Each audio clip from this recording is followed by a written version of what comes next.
These two ultra-popular smartwatch models have just reached their third generations. Which one has the edge? Amazfit GTR 3 or Huawei Watch GT 3? Let's inspect!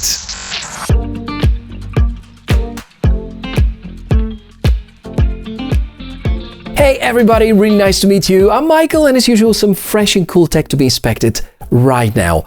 Around a year ago, I've published on the channel this comparison between Amazfit GTR 2 and Huawei Watch GT 2 Pro with the idea to help you to make the right buying decision.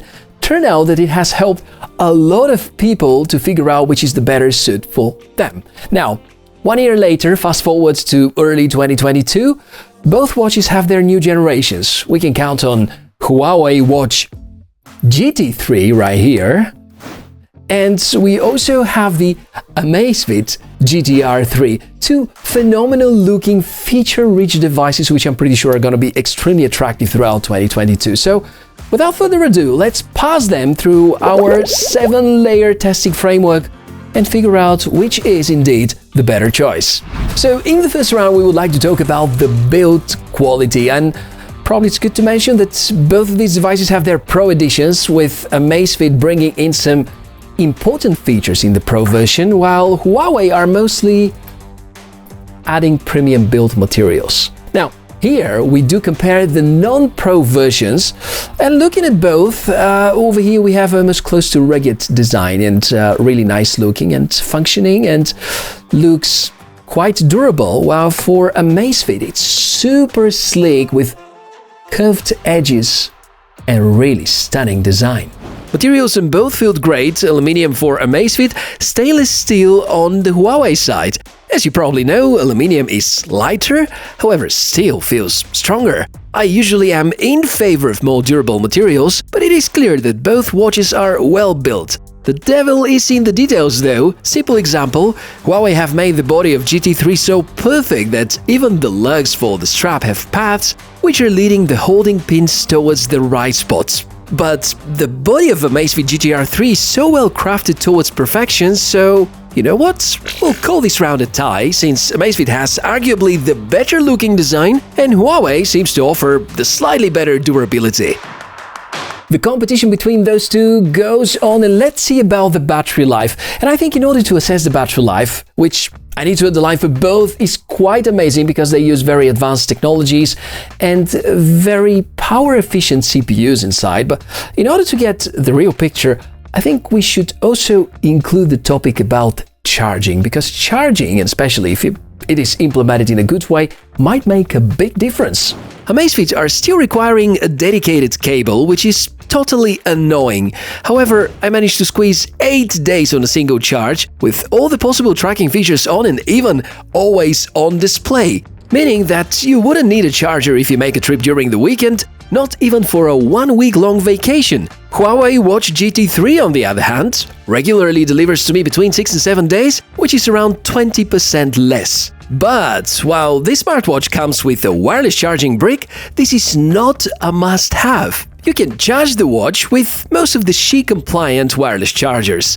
Even utilizing reversed wireless charging on your smartphone, if supported, is of course an option. In the end, while both watches are great about battery performance, we're gonna give the point to Amazfit due to the slightly longer discharge times. Going for round 3 and a decision which is even tougher to make, which one has the better and nicer looking display. Both of them look really gorgeous.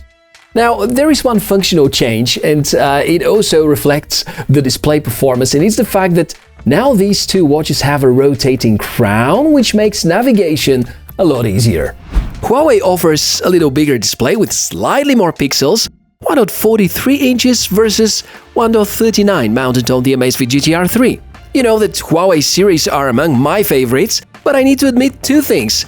Colors, vibrant smoothness, it feels tad better when using Amazfit GTR 3, and secondly, not only based on the spec sheet, but also based on our simple test outdoors, it is obvious that Amazfit's display is slightly brighter and therefore better visible in daylight. Peak brightness is up to 1000 nits versus 800 on Huawei side. Note that if you played smart about the choice of a watch face, both can be well visible outdoors. Alright, going forward, and looks like the Huawei device already has a lot to catch up with. So let's see if the features round may change something. Well, yeah, needless to say that both devices are simply amazing about what they pack at this size, budget and hardware. Sensors in both are precise, accurate and reliable.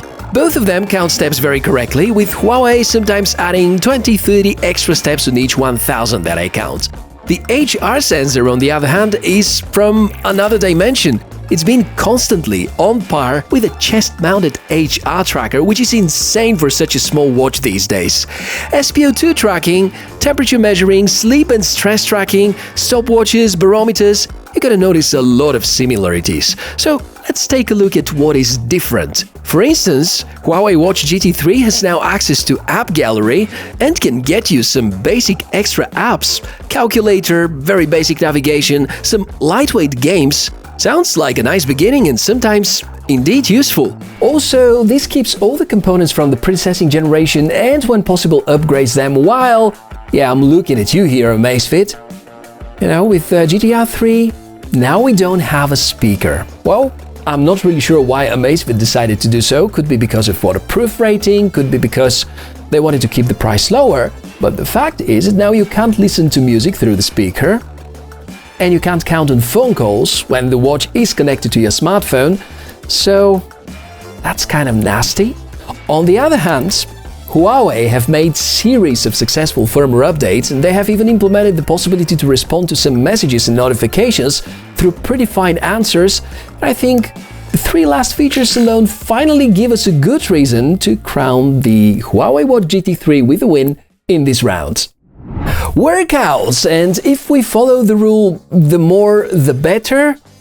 Let's see, Amazfit's GTR 3 supports around 150, while we have around 100 for Huawei Watch GT3. But what about the real performance? Both watches are trustworthy about tracking. I like a lot the Amazfit's workout design, but Huawei do offer an awesome feature to guide you back to the starting point of the exercise if GPS is involved. One thing stunned me, though. The GPS performance of the Amazfit device has been consistently better than the one on the Huawei Mate unit.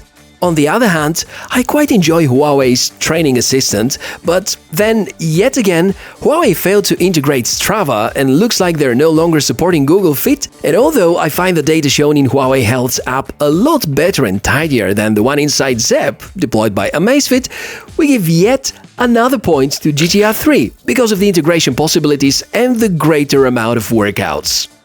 And since we just mentioned them, let's talk about the smartphone apps. Not really sure what your opinion is, but I totally enjoy my experience with the Huawei Health app. It's so tidy and so good looking, and everything I'm looking for is just a few swipes away. So I totally enjoy the user experience with it. On the other hand, Amazfit's ZEPP app is also good. Not really sure what's going on with the power consumption, but almost always my smartphone is reporting the ZEPP app as one of the highest battery-consuming apps.